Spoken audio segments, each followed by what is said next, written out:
Hello! Ahoy! Welcome to this very special bottom of the stream, top of the stream special, I guess. I saw a tiger.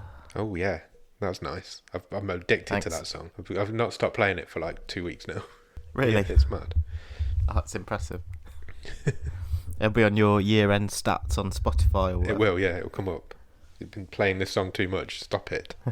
So what we're doing, Nick? We're here in unfamiliar waters. Uncharted waters. Yeah, we're at the top of the stream. It's a bit strange. Yeah. I can see RuPaul over there. It's a bit weird, yeah. I can see, what's his name over there? The Big Show. Oh yeah. He's just bobbing around. There's all those kids from Stranger Things. Yeah, they're all over there playing. It's very strange. Don't like it up here. We need to get back down the bottom. What are we talking about? We've come to talk about the show that everyone else is talking about, which is Tiger King. Yeah, we thought we'd venture from what we usually do to what we're going to do today is talk about something more mainstream. So before we do that, yeah, just in case there's anyone tuning in who hasn't before, should we let them know a little bit about what our usual fare is on bottom of the stream? Yeah, go for it. So my name is Nick. My name's Adam. And usually we're looking at a different movie every week, which is, how shall I be kind, underappreciated. Yeah, I think that's the nice way of putting it. On Netflix. That's not to say it could be any good. In fact, most of the time they're not. But we are boarding our podcast boat, looking for those hidden gems that lurk somewhere in the stream. Yeah, I think that's fair. And every week we don't rate or review the films. We just talk about them, decide if we like them or not, and then they compete against each other in our stream table, which we put together every week. So each season's 25 films long, and by the end of the 25 seasons, we've got a league table of 25 films in order of good to bad, I suppose. Yeah, sure. And we've had some real stinkers and a few diamonds as well. Yeah. So, yeah, check us out. We're on all podcast places. Yeah, everywhere you can possibly think of. We've just started our third season, so we're 54 films deep at the minute. Yep. So what are we going to talk about then? We're going to talk about this TV show that's taken the world by storm. I know, what's happened? I know. So, first of all, is this a bit of a happy accident? Yeah, definitely. The fact that Tiger King seems to have taken the world by storm. 100%. Because everyone's stuck inside. Yeah, 100%. It couldn't have come at a better time. They timed it perfectly. I'm pretty sure this would have gone to number one on Netflix anyway, just because it's such a sensational story. But do you want some stats about how long it's been there and what sort of viewing figures it's getting? Sure, I love a stat. So it was released on March the 20th of this year, so just over a month, well, just about a month ago. In its first 10 days, 34.3 million unique households viewed it. Wow. Just in 10 days, that's crazy. Do you know what the previous record for the longest time at Netflix's number one spot was? I do not. I'm going to guess it was like Stranger Things or something for a couple of weeks. No. Oh. Thanks. Do you want to have another guess? What else has been massive on Netflix? Oh my God. You're putting me on the spot. Sorry. I'm going a bit blank. No, it's Do you want fine. to guess days? What the longest number of days was? Oh, how long? Yeah. In days, 7. Let's go a round week. Even less than that. It was 5. Really? Oh, wow. The longest time anything had ever been at number one in a row on Netflix was 5 days. That's incredible to me. It's mad, isn't it? Tiger King has currently been there for 27 and doesn't show any signs of being beaten, I don't think. That is impressive. It's crazy, isn't it? Extraction comes out this week at some point with Chris Hemsworth, directed by the Russo brothers. I think that might have a chance. If anything's going to knock it off, a film by the Russo brothers starring one of the Avengers has got a chance, I think. Yeah, I think you could be right. But we'll see. That's a mind-boggling stat. It is. And I think part of that is obviously because of the situation the world's in, but also I think there's a fair bit of rewatchability to Tiger King. Yeah, definitely. Because people then read the Where Are They Nows and all that sort of thing, and then go back to certain episodes. But that's crazy that this has done that. Yes, absolutely. It's mind-boggling. If you'd have said to Netflix a few months ago, something will be at your number one for nearly a month, they would have laughed in your face, I think. For something that, relatively speaking, must have been very low budget. Yeah, It's remarkable. it really is. You know, Netflix is doing so well out of this lockdown. Can you imagine how much money they're making? I know. We spoke, didn't we, on our main show a couple of weeks ago about how well timed the Disney Plus launch has been in the UK. But I mean, all these streaming services are just, well, they're all reaping the benefits at the minute, aren't Yeah, they? they definitely are. At one point last week on the stock exchange, Netflix was worth more than Disney. That is impressive. It's craziness. So, shall we talk about a tiger? Yes. Or a Tiger King, shall I say? Or to give it its full title, Tiger King, Murder, Mayhem and Madness. Catchy. Catchy. Although there's no murder in it, technically. Or is unless you count those two crocodiles. Well, we'll get onto the Baskins, but Where do we even start with this? we could have a creep off. Who? A creep off. Yeah. Who was the creepiest? Who stuck out to you? Who did you like the least in this show? In this sort of rogues gallery that was presented to us. There's a difference between who did I like the least and who's the creepiest. Yeah, go on. I did not like Jeff Lowe one little bit.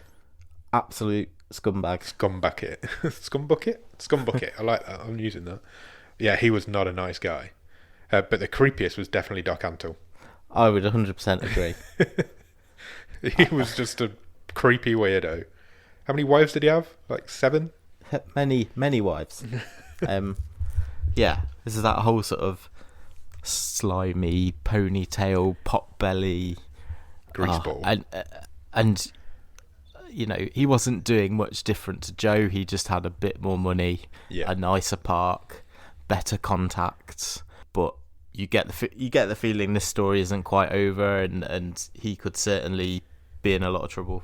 Yeah, he was definitely not all above the law, was he? No, I mean, and maybe that's one of the most surprising things about this is that everyone was as bad as each other. So this whole big cat industry in the States was just vile, absolutely vile. Not fun, was it? No. I was reading the other day, there was an interview with even like Mike Tyson. Yeah. Because he was famous for having a couple of tigers. He sort of said, if I'd have known all this, you know, I regret having mine, you know. And think what I couldn't get over is that they were sort of saying, oh, it's great, you know, you can sell a tiger for a couple of grand. And I'm thinking, that's really cheap. It's quite cheap, isn't it? Like, I'd expect a tiger would cost you like 10 grand. Yeah, at least double figures. Not like a couple of grand. It's bad times when Mike Tyson's your moral guide. Yeah, isn't it just? Yeah. It really is. If that's your high benchmark, then these guys are... Yeah. Yeah, it tells you all you need to know. Bottom of the barrel scumbags. Anybody else in there that was creepy or you didn't like? Pretty much all of them. But yeah, I mean, Jeff Lowe was just Mrs. con man. Like they called it right in there. You know, he never had any of this money. He's just, and he didn't come across as that charismatic. So I'm not really sure. His gift of the gab didn't really come across, but he clearly had taken multiple people along for a ride and convinced them he was someone he wasn't. Yeah. Horrible piece of work. And his missus, I didn't like his missus either. No. She was just horrible. No. Scumbag. James Gerritsen. Yeah. What was that? Oh, what a hot mess. Again, just seedy, greasy, horrible. Yeah. I mean, that sort of last scene of him when he was flailing his hair, riding away on his jet ski. So funny. That was so funny. Yeah, not a nice guy. Again, just out for himself completely. Yeah, stab anyone in the back first chance they got. Yeah. What did you make of Tim Stark? Sounds like he should be in Game of Thrones. He doesn't. I thought he was an interesting character. I think there's more to his story that we didn't actually see. Yeah. So I think because he was more of a supporting character / he was there for context, wasn't he? Yeah. And then the last sort of episode and a half turns out that he's gone into business with Jeff Lowe and they're looking to move the zoo to a new location. Yeah. But basically conned Joe out of the zoo, haven't they? And then they're going to move it. But then it turns out right at the end that he's also fallen out with Jeff. And I think you don't know enough about Tim Stark. Yeah, I'd like to know more if he was... But he seemed he could be as seedy as the rest of them, to be honest. Yeah, if I wanted to learn about any more of them, I probably would pick him.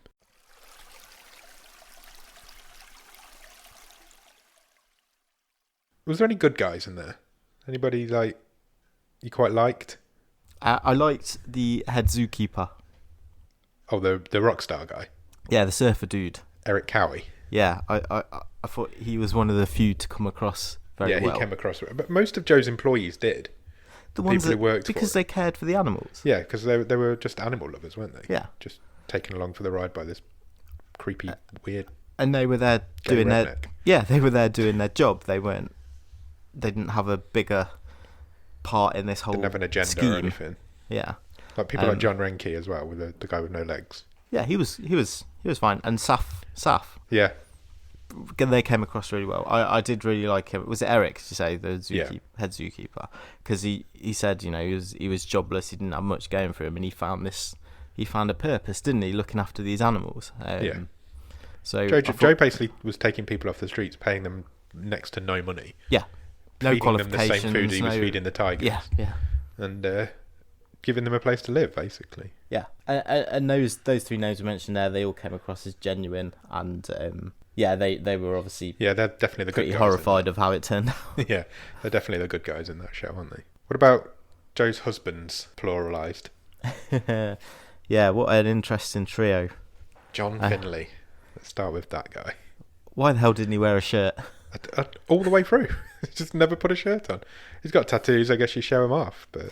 He did actually say, didn't he, in the bonus episode that came out last week, the sort of Skype interview special, that that's exactly what his thinking was. I wanted to show my tattoos. Yeah, and it worked. It just made him look like a proper redneck, no-brain kind of idiot, though, didn't it? I mean, it didn't put him off in a good light. They all sort of came across as sort of clones of each other in a way, in that they were all just young, naive, easily led. Yeah. I don't know what they were attracted to, the cats or the local notoriety. I'm not sure. To be that easily led that you, as a straight man, marry a gay man at the same time as somebody else is doing it, that's the most easily led person I've ever seen in my life. I think Joe obviously wanted to be like Doc Antle, didn't he? Yeah. He saw his harem of wives. He wanted a harem of husbands. He wanted that. Yeah. Obviously, one of the most shocking bits in the programme is when Joe's second husband kills himself. Yeah, that was bad. Was it Travis? Travis, yeah. You know, he sits down in the office and he's messing around with the gun and blows his own brains out. That was unbelievable. It was really bad. Sat watching that and we're literally like, oh my God, has that just happened? Mouth open. And the fact that it wasn't on camera itself, but the reaction of the guy who saw it. Yeah. What was that guy's name? I can't remember. Oh, the campaign manager. Josh. Yes. The fact that he just sat there and watched it happen. Yeah, so the camera's focused on Josh having a conversation with Travis off camera. And then, sort of the disbelief and then the shock. It was just, it was horrible. It was not nice. Not good fun. That would have, the amount of cameras they had around that zoo, that was definitely on camera somewhere. Yeah, that's on camera somewhere for definite. What do you make of Rick Kirkham? I don't think he's as innocent as he ended up being, that he was obviously he'd seen a chance to make money himself. Yeah, I don't think he makes any secret of that. No, but the way he went about it is possibly not as blue-eyed as he makes out that he is. No, but he tries and gives it a bit of hindsight, doesn't he, in his interview, saying, I would have helped make him a star and we would have all made money. Whereas I'm not sure that's how he went into it. I think he was exploitative as the next person in there. Yeah, he didn't care about any of them. He knew it was a freak show, didn't he? Yeah, he wanted to be Louis Theroux, didn't he? Yeah. I think he's involved in one of the biggest unanswered questions in the show, though, which was the arson of the alligator / editing studio. Yeah, who killed the alligator? Who has an alligator pen / editing studio? Who do you think set that fire? So that was when all the footage from this original reality TV show was lost. I think there's only one suspect in that who set that fire, and I think it was Joe Exotic. I completely agree. I don't think he did it himself, but I think he was definitely complicit in it. I think he got cold feet. He realised that, this was going to probably be a warts and all thing. He suddenly got worried of what was going to come out, so he torched the whole lot. Yeah, we know for a fact that he has no compassion for the animals. No, he didn't care about what was there or what was going to happen. And I think Rick Kirkham was definitely involved in it as well. Do you think he I'm not might so have? sure. Do you not think? Do you think he might have? No, I'm not so sure about that. Do you think Joe basically sabotaged his show? Yeah, Yeah. I think so. Okay, fair enough. I think so. Yeah, that was kind of how I looked at it anyway. Yeah, I think you're probably right. Which brings us on to the Queen, Tiger Queen. Hey, cool cats. Hey, cool cats and kittens. Carol Baskin, what did you make of her? So I'm not sure if I was missing something, but I although she was claimed to be running a rehabilitation centre and sanctuary, I saw no difference in what she was doing to what Doc Antle and Joe were doing. Yeah. If anything, her place was a lot more run down, a lot worse. The animals were not kept in a as nice an environment. Yeah, and the other thing I couldn't get past was obviously she had money. Yeah. So we know that she had millions from her first husband, which we'll come on to later. Yeah. But then she openly says, because she's a charity slash sanctuary, she wasn't paying anyone. Yeah, who worked they were all for her. volunteers. They were all volunteers. Plus, it took them years to work their way up her. She had this coloured T-shirt system, didn't she? Yeah. Yeah. At the same time, she was walking down the line every morning, sort of doing her blog, saying we've sold out all our tickets, blah, blah, blah, we've made all this money. She's getting millions of views on YouTube. She'd been clever enough to sort of beat the other two to the social media stuff, so she must have been raking in a lot of cash there as well. Yeah. And I get you're right. From what we saw, it didn't look like that money was going back to the quality of care for the animals. That's for sure. Do you think she had the most money out of all of them? I'm not sure because you don't know enough about Doc Antle really, because obviously it's mentioned he has a lot of Hollywood jobs. Yeah, true. He's credited on quite a lot of feature films. Old Bagavan. Yeah. He's the chief animal trainer on Ace Ventura, which I think it mentions in the show. But he's also listed on IMDb as the animal trainer for a couple of the animated Jungle Book movies. Oh right, okay. How does that work? So he's in with Disney, blimey. Yeah, and on Mighty Joe Young. That was Disney as well, I think. It was, yeah. So I don't know how you become a tiger trainer on an animated Jungle Book movie, but apparently you do. Maybe you let them. You always see, don't you, the behind the scenes stuff of the animators coming to draw real animals. Yeah. Maybe you it was let them that in. sort of thing. Yeah. But between the three of them, so Joe and Carol and Doc Antle, none of them were portrayed like they had the interest of the animals at heart. That's for sure. Definitely not. What about Howard Baskin? What a creepy guy again. Proper sap, wasn't he? Just, I mean, those pictures from there, was it their honeymoon where she had him on a lead? I'd forgotten all about them. And they were dressed up as he was dressed as a leopards. tiger, wasn't he? And, oh my god. Just what a weird relationship. Yeah. He just came across as, like you say, a sap and creepy as well. Yeah. So that brings us to the question everyone's been talking about. Yeah. Did Carol Baskin kill her first husband and feed him to the tigers? I mean, I think it's hard to argue against that from the evidence shown in the show. Yeah.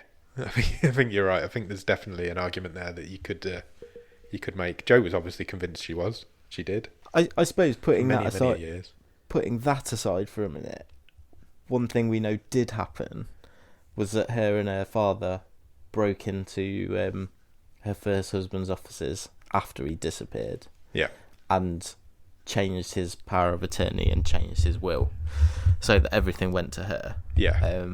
So we know that A, she wasn't short of the money after that, and B, if she's not guilty of murder, she's definitely a fraudster. Yeah. Why is she not being investigated as a criminal? I don't know. I couldn't put that together either. No, it's weird, isn't it? Yeah, because you obviously had quite a bit of time in that episode spent with her first husband's ex-wife and daughters, and yeah, they were pretty convincing in that they'd been screwed out of the will by Carol. Yeah, she's a strange one. She's a strange one for sure. I think that just brings us on to the main man, the Tiger King himself. Yes. Mr. Joe Exotic. The gun-toting gay redneck. I mean, yeah, just as bad as the rest of them. It was.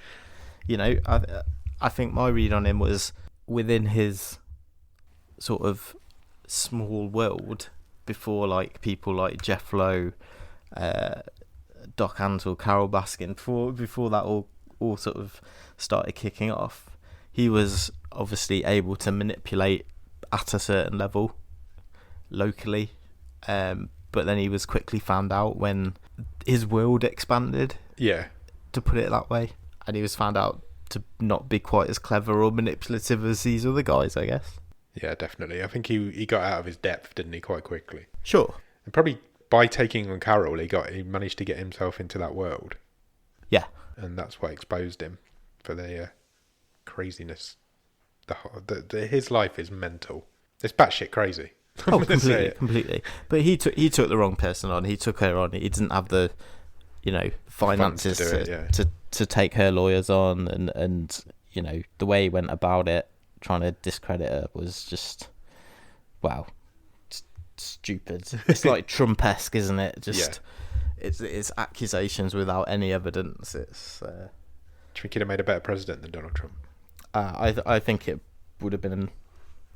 I think it would be close. Very similar scenarios. I'm going to make a joke, but you can fairly imagine Trump picking up the phone to, can I speak to Joe Exotic in Grady Jail? I want some advice on how to reopen the economy. Well, he's doing it with Vince McMahon, and he's as mental as the rest of them. Yeah, exactly. So yeah, you can't imagine why. Joe's just a crazy person. Do you think he deserves to be in prison? Oh, for sure. But they all do. I mean, true. Joe Exotic deserves to be in prison just for the abuse and cruelty to animals. Yeah. The irony is, the thing that he's gone to prison for the majority of his time is this plot to kill Carol. Yeah. And he was set up. Yeah, definitely. Jeff Lowe set him up 100%. He did have, he talked about doing it, but it was Jeff who sort of really planted that seed and convinced him to hand over some money, and obviously they shopped him as soon as they could. Yeah. Again, because Joe was too stupid to see what was really going on. Yeah, but the cruelty to animals and the euthanizing healthy animals definitely deserves to be where he is. Oh yeah, 100%. 100%. Yeah. I don't know how things work, but if anyone's able to ever secure an interview with him, that's going to make them a lot of money. Apparently Donald Trump's looking into pardoning him, so maybe he'll get out eventually. Apparently so, yeah. I was reading that the other day. Wow. So let's sum up Tiger King, because we've been going for quite a while. What? Give me a one-word review. This is something we do on the show, so why not? Rawsome. Everybody, if you've not watched this show, should be watching it. That's sure. A fact. I mean, look, it's what, 7 episodes? They're 40 minutes each. Yeah. Everyone is crazier than the last. Yeah. You've got the cliffhangers, and it's a true story. So I can totally see what hits there. With the help of people being stuck inside, you can. It's got all the right ingredients for it to do as well as it has done. Yeah, you can see why it's as successful as it has been. In that extra episode they did last week, no one seemed particularly happy with their portrayal. So I think chances are very slim of anyone agreeing to sort of a follow up. But yeah, but the Netflix have got the money to offer them. Exactly. And these guys haven't. So who knows what the future holds for any of the cast of Tiger King, I guess. Finally then, let's talk about his songs. Joe's music career. Yeah, so there is a revelation, isn't there, in the bonus episode that came out last week, that was not Joe Exotic's real voice. I don't think that was much of a revelation. No. Didn't sound anything like him. Do you know what really confused me as well about this? Where there's footage of them filming one of his music videos and he uses a Carol Baskin lookalike? Yeah. She looks so like she really Carol does. Baskin. I don't know where he found her from. For a second, it made me think, is this whole thing a practical joke? Yeah. And they've got an actress to play her, and they've got the same actress to be this impersonator. Because she was an absolute doppelganger. I couldn't believe it. She really was. But no, those songs are woeful. Yeah, they are. The scene where he's driving around in his truck, listening to himself. I just like to go for a drive and listen to myself. I Saw a Tiger is a great song. I don't care what anybody says. It's so good. I'm going to play it out at the end of this episode. Not all of it, because I don't know. We might get a copyright strike or something, but I'll play a clip of it at the end of the song. Give people a tease. So are we done? I think so. Is that enough on Tiger King? If you've not watched it, go out and watch it. you will not be disappointed. Everybody will enjoy it. Do you just want to throw out some of our socials just so people can talk to us about this if they want to? If you want to have a chat with us about anything we've said or anything we've ever done, Twitter is @BATS_podcast. Instagram is the same. The website is www.bottomofthestream.com, and we are also on Patreon, and we're taking on new patrons whenever we can. And if you give us a bit of money every month, we'll send you some free bonus episodes, some free stuff, some merch, all that sort of shit, really. Yep, if you can't do that, then if you've got a few minutes spare, then if you can just leave us a review on Apple Podcasts or on Podchaser, then that really helps with our algorithm and, our thumbnail turning up on people's feeds and iPhones and all that sort of thing. Yeah, it really does help. And at the minute, for every review that Podchaser receive, they're giving 25 cents to Meals on Wheels. So why would you not? It's as simple as that. Why would you not? Get onto Podchaser. It's a great site anyway. Apparently they're linking up with an app so that you can listen to episodes straight from Podchaser quite soon. So if they get that working, I think Podchaser might take over the world as far as podcast goes. So get on board early. Check it out. So that'll do, shall it? I think so. That'll do, will it? It shall. Excellent. Okay, then we'll see you soon, I guess. Cheers. Bye.